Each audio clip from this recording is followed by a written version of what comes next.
Hello and welcome again to Pathfinder. BBI and countries के बीच में जो मोटर व्हीकल एग्रीमेंट है जो 2015 के अंदर आपका साइन हुआ था, ये आज फाइनलाइज आपका हो चुका है। और हालांकि यहाँ पे बांग्लादेश, इंडिया, नेपाल इस एग्रीमेंट की पार्टी रहेंगे। भूटान ने इस एग्रीमेंट के अंदर साइन नहीं किया है। Bhutan is not a party to this agreement.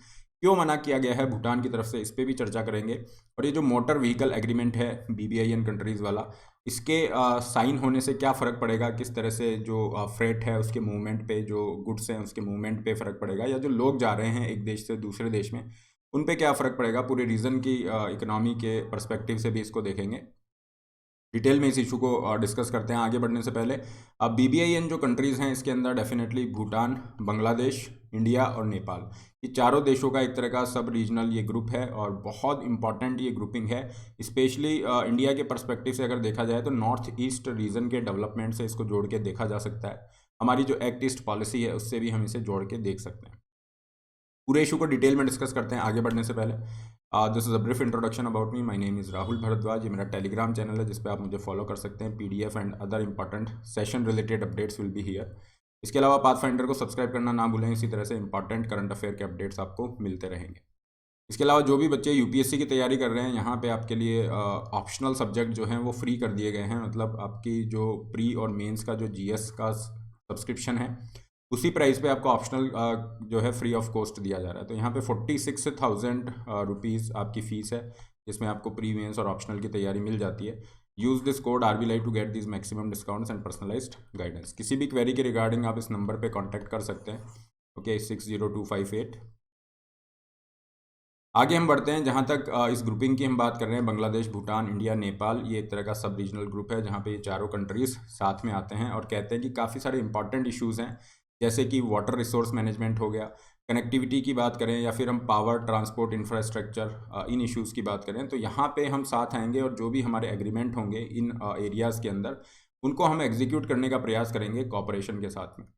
तो इसी प्रयास के साथ बीबीआईएन इनिशिएटिव को स्टार्ट किया गया और यहाँ पे 2015 में ये चारों देश आप यहाँ पे देख पा रहे हैं। ओके, और इसी प्रयास के साथ 2015 के अंदर इन्होंने एक एग्रीमेंट यहाँ पे साइन किया। ये था मोटर व्हीकल एग्रीमेंट। इसको साइन किया गया था 2015 में। और जिस जगह पे साइन किया गया वो भूटान ही थी, लेकिन आज भूटान जो है इस एग्रीमेंट का पार्ट नहीं है। तो एक्चुअली में अगर हम देखें, ये बीबीआईएन इनिशिएटिव एक तरह से बीआईएन ही बन के रह गया है, because Bhutan has opted out of this agreement. क्यों आप ऑप्ट आउट किया है वो भी हम बात करेंगे, लेकिन जहाँ तक ये मोटर व्हीकल एग्रीमेंट है, ये क्या अचीव करने वाला है इस पर हम बात करते हैं। देखिए, कोई भी जो इंटरनेशनल बॉर्डर है, जैसे इंडिया है, इंडिया से अगर बांग्लादेश की तरफ कोई भी यहाँ पे ट्रांसपोर्टेशन है, कोई भी फ्रेट जा रहा है, कोई भी माल जो है ट्रक में जा रहा है, तो होता क्या है, इंटरनेशनल बॉर्डर पे जाएगा वो कार्गो, वहाँ से माल को उतारा जाएगा, फिर वो दूसरे ट्रक में जाएगा। इस तरीके से ये पूरा प्रोसेस है। तो एक तो टाइम ज़्यादा लग रहा है, एक कॉस्ट ज़्यादा लग रही है, और इस पूरे प्रोसेस के अंदर आपकी जो एक्सपोर्ट हैं वो कहीं ना कहीं वो कॉम्प्रोमाइज़ हो रहे हैं, है ना। पूरे रीजन की जो इकोनॉमिक पोटेंशियल है वो कहीं ना कहीं कॉम्प्रोमाइज़ हो रही है। तो हम क्या कर सकते हैं, हमारे एक्सपोर्ट को बहुत ज़्यादा कॉम्पिटिटिव बना सकते हैं, लॉजिस्टिक कॉस्ट को रिड्यूस कर सकते हैं, जो एक बहुत इंपॉर्टेंट पार्ट है। तो अभी इस एग्रीमेंट के साइन होने के बाद क्या होगा कि अगर कोई भी यहाँ पे कार्गो जा रहा है, तो इसको यहाँ पे अनलोड होने की ज़रूरत नहीं पड़नी पड़ेगी। पहले अनलोड होगा, फिर रीलोड होगा, फिर आगे जाएगा। तो ये रिक्वायरमेंट जो है अब हट जाएगी after passing this MVA agreement. और यहाँ पे एमवीए एग्रीमेंट की हम बात करें तो इसमें गुड्स के अलावा पीपल का मूवमेंट, लोगों का मूवमेंट भी इंक्लूड है। तो ये एक बहुत अच्छा एस्पेक्ट है, क्योंकि ये पीपल टू पीपल कॉन्टैक्ट को बहुत ज़्यादा इंक्रीज करने में हेल्प करेगा, टूरिज्म पोटेंशियल को अचीव करने में हेल्प करेगा।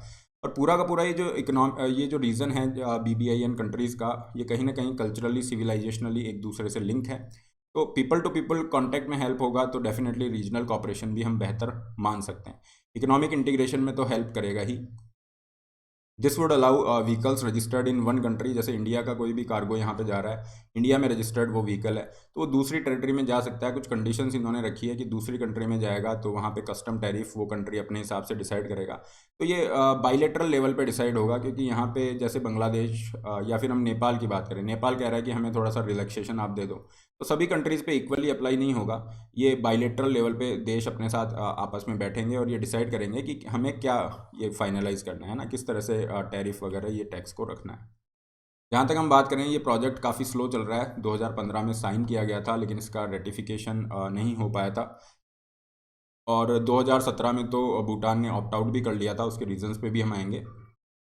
इसके बाद 2018 में यहाँ पे आपका स्टार्ट होता है ट्रायल लेवल पे, बांग्लादेश से आपके ढाका होते हुए, ढाका से इंडिया और फिर काठमांडू एक पूरा डेलीगेशन यहाँ पे जाता है। उसके बाद काफ़ी सारे प्रयास किए गए, लगभग 6-7 पायलट प्रोजेक्ट पे इसको रन किया गया, और फिर कोरोना की वजह से भी ये डिले हुआ, पेंडेमिक की वजह से। और फाइनली अभी हम देख रहे हैं कि कुछ इश्यूज़ इसमें बने हुए थे, जैसे कि इंश्योरेंस का इशू है, बैंक गारंटीज दी जाएंगी नहीं दी जाएंगी, तो अब ये फाइनलाइज हुआ कि हाँ बैंक गारंटीज भी दी जाएंगी।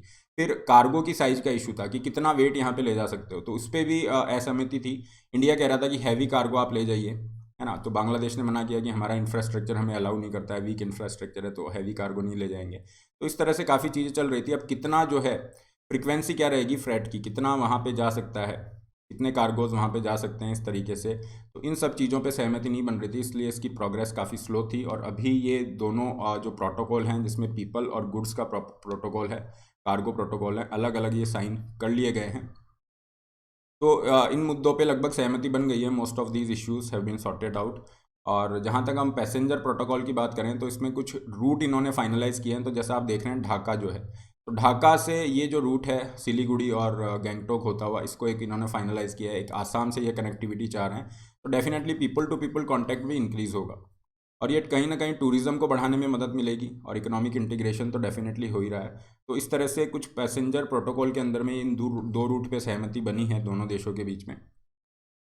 और ये जो पूरा इनिशिएटिव है, इसको कहीं ना कहीं सपोर्ट मिल रहा है एशियन डेवलपमेंट बैंक की तरफ से, जो फाइनेंशियल सपोर्ट के अलावा टेक्निकल एडवाइजरी सपोर्ट भी दे रहा है। और ये असिस्टेंस दिया जा रहा है एशियन डेवलपमेंट बैंक का। ये एक प्रोग्राम है, साउथ एशिया सब रीजनल इकोनॉमिक कॉपरेशन प्रोग्राम, जिसके अंदर BBIN कंट्री मतलब भूटान, बांग्लादेश, इंडिया, नेपाल के अलावा 3 और कंट्रीज़ हैं, मालदीव्स, श्रीलंका, म्यांमार, ये सभी कंट्रीज़ इसमें हैं। और अभी अगर हम रिसेंट डेवलपमेंट देखें, तो वर्ल्ड बैंक की तरफ से भी हमें यहाँ पे BBIN इनिशिएटिव के अंदर इंटरेस्ट देखने को मिल रहा है। वर्ल्ड बैंक कह रहा है कि ऐसे काफ़ी सारे प्रोजेक्ट उनको हम यहाँ पे प्रायोरिटी देंगे लोन के लिए। लगभग 750 मिलियन के लोन्स जो हैं यहाँ पे दिए जा सकते हैं। इसके अंदर फिजिकल और कमर्शियल इंफ्रास्ट्रक्चर दोनों ही इंक्लूड होगा, जैसे कोई भी आपका लैंड पोर्ट हो गया या फिर बॉर्डर चेक पोस्ट है, उनको डेवलप करने का प्रयास किया जाएगा। जहाँ तक हम फ़ायदे की बात करें, तो यहाँ पे ये कहा जा रहा है कि अगर ये पूरा रीजन, हालांकि पूरा साउथ एशिया तो इंक्लूड नहीं हो रहा, लेकिन बांग्लादेश भी एक बहुत बड़ी इकोनॉमी है, उभरता हुआ है, इकोनॉमिक ग्रोथ बहुत अच्छा वहाँ पे जा रहा है। तो यहाँ पे अगर हम देखें, इन चारों देशों के अंदर रीजनल कॉपरेशन होता है, तो कहीं ना कहीं जो एशियन टाइगर्स जिन्हें जाना जाता है, एशियन टाइगर्स में ये 4 कंट्री आते हैं, Singapore, Hong Kong, south Korea, Taiwan. क्यों इनको एशियन टाइगर कहा जा रहा है? क्योंकि इनकी इकोनॉमिक ग्रोथ जो है वो बहुत ही आउटस्टैंडिंग रही। बहुत कम समय में इन्होंने बहुत ज़्यादा ये ग्रोथ रेट यहाँ पे दिखाई।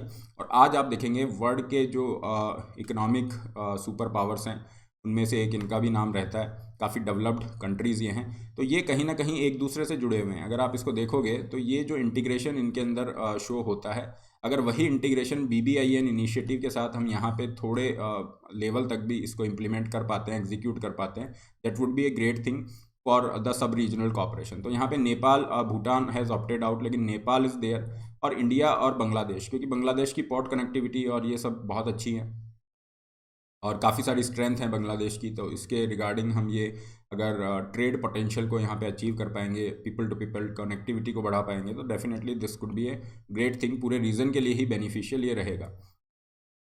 अगर हम वर्ल्ड बैंक की बात करें, तो वर्ल्ड बैंक कह रहा है कि इसकी वजह से ये जो आपका मोटर व्हीकल एग्रीमेंट है, ये जो फाइनलाइज हुआ है, इसकी वजह से डेफिनेटली जो ट्रैफिक हो रहा है रीजनल ट्रेड के रिगार्डिंग, ये इंक्रीज़ करेगा 60% तक, और कहीं ना कहीं इंफ्रास्ट्रक्चर इंक्रीज़ होगा, रीजनल कॉपरेशन इंक्रीज़ होगा, इंटीग्रेशन इंक्रीज़ होगा। तो ये पूरा जो रीजन है, इसके अंदर प्रॉस्पेरिटी और इकोनॉमिक ग्रोथ देखने को मिल सकती है। इसके अलावा अगर हम बात करें, भूटान ने इसको ऑप्ट आउट कर लिया है। तो भूटान ने वैसे तो 2017 में डिक्लेयर कर लिया था कि हम यहाँ पे जो है नहीं इसमें आना चाहते हैं, क्योंकि हमारे जो कंसर्न हैं वो हैं इसकी सस्टेनेबिलिटी को लेके, इसके एनवायरमेंटल कंसर्न है। हमारा इंफ्रास्ट्रक्चर इस तरह से अलाउ नहीं करता कि इतना सारा जो कार्गो या इस तरीके का मूवमेंट है वो यहाँ पे रहेगा।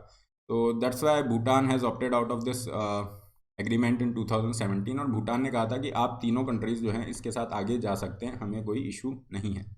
रिसेंटली ये भी कहा गया इंफ्रास्ट्रक्चर के रिगार्डिंग, और भूटान की एक बहुत खास बात है कि कार्बन निगेटिव कंट्री। इसका क्या मतलब है? जितना कार्बन एमिशन हो रहा है, मान लीजिए CO2 एमिशन हो रहा है 100 मेट्रिक टन, तो ये क्या कर रहा है? एब्जॉर्ब कर रहा है उससे ज़्यादा, 150 भी हो सकता है, 200 हो सकता है। जितना आप एमिशन कर रहे हैं उससे ज़्यादा आप एब्जॉर्ब कर रहे हैं, it means Bhutan is basically kind of carbon negative country. तो ये अपने स्टेटस को चेंज नहीं करना चाहते, ज़्यादा व्हीकुलर मूवमेंट्स हैं वहाँ पे, पॉल्यूशन रिलेटेड ये सब समस्याएं रहेंगी।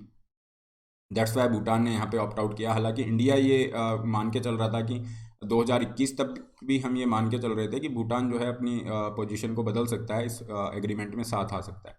लेकिन अभी भी हमने दरवाजे खुले रखे हैं कि हाँ, भूटान अभी भी हमें ज्वाइन कर सकता है। इसी के रिगार्डिंग एक आपके लिए क्वेश्चन है, बिम्स्टेक जो कंट्रीज़ हैं, इसे याद कर लीजिएगा, एक तरह का होमवर्क आप मान लीजिए, क्योंकि इस तरह के क्वेश्चन बहुत कॉमन रहते हैं। G20 पे भी क्वेश्चन पूछा हुआ है, प्रीलिम्स 2020 में आप देखेंगे बिम्स्टेक के कौन कौन से मेंबर है, उनको अगर आप याद करते हैं, एक क्वेश्चन आपका सॉल्व हो रहा था। तो this is a kind of regional initiative जिसमें BBIN कंट्री के अलावा म्यांमार, थाईलैंड, श्रीलंका, ये 3 कंट्री और ऐड हो जाता है। तो ये जो पूरा इनिशिएटिव है एक पॉजिटिव डेवलपमेंट है। हालांकि भूटान ने ज्वाइन नहीं किया है, फिर भी एक बहुत ही पॉजिटिव डेवलपमेंट यहाँ पे रहा है, क्योंकि कहीं ना कहीं इंडिया के नॉर्थ ईस्ट रीजन को ये डेवलप करने में हेल्प करेगा। हमारी जो एक्ट ईस्ट पॉलिसी है उसके ऑब्जेक्टिव को भी आगे ले जाने में हेल्प करेगा। तो this is all. PDF of the session will be available on this Telegram channel. इसके अलावा 27 मार्च को अनअकैडमी की तरफ से नेशनल स्कॉलरशिप टेस्ट कंडक्ट किया जा रहा है, जिसका लिंक डिस्क्रिप्शन बॉक्स में है। ये पूरी तरह से फ्री टेस्ट है। इसमें आप पार्टिसिपेट कर सकते हैं by using the code RB Live, और यहाँ पे अगर आप अच्छा परफॉर्म कर रहे हैं आपको मौका मिलता है ब्यूरोक्रेट्स अनअकैडमी UPSC जो टॉपर्स हैं उनसे मिलने का, गाइडेंस लेने का। काफ़ी सारे आप अमेजॉन वाउचर्स भी यहाँ पे जीत सकते हैं। इसके अलावा प्रिपरेशन पे आपको ये ऑफ़र दिया जा रहा है फ्री ऑप्शनल का, तो इस ऑफ़र को डेफिनेटली आप ले सकते हैं, जहाँ पे आपकी प्री मेंस के साथ ऑप्शनल की प्रिपरेशन भी इंक्लूड हो जाती है 46,000 फीस के साथ में। सब्सक्रिप्शन लिंक डिस्क्रिप्शन बॉक्स में दिए गए हैं, आप अपनी नीड के अकॉर्डिंग प्लान चूज़ कर सकते हैं। Put the code RB Live to get extra 10% off. इसी तरह से आप आइकॉनिक के लिए जा सकते हैं। आइकॉनिक का फीस स्ट्रक्चर है, आइकॉनिक में आपको पर्सनल कोच और लाइव मेंटरशिप के बेनिफिट मिल जाते हैं। केवल ऑप्शनल के लिए जा रहे हैं तो ये केवल ऑप्शनल का प्लान है, बट आई वुड रिकमेंड कि अभी आपके GS के साथ ऑप्शनल को फ्री कर दिया है, तो आप ऑप्शनल GS के साथ ही जाएँ, वहाँ पे ऑप्शनल आपको फ्री मिल रहा है। Loan facility links are also there and नए बैचेज हैं, आज से स्टार्ट हो रहे हैं, इनमें आप एनरोल करके अपना सिलेबस भी पूरा कर सकते हैं। This is all. Don't forget to like, share, subscribe. All the best, have a great day.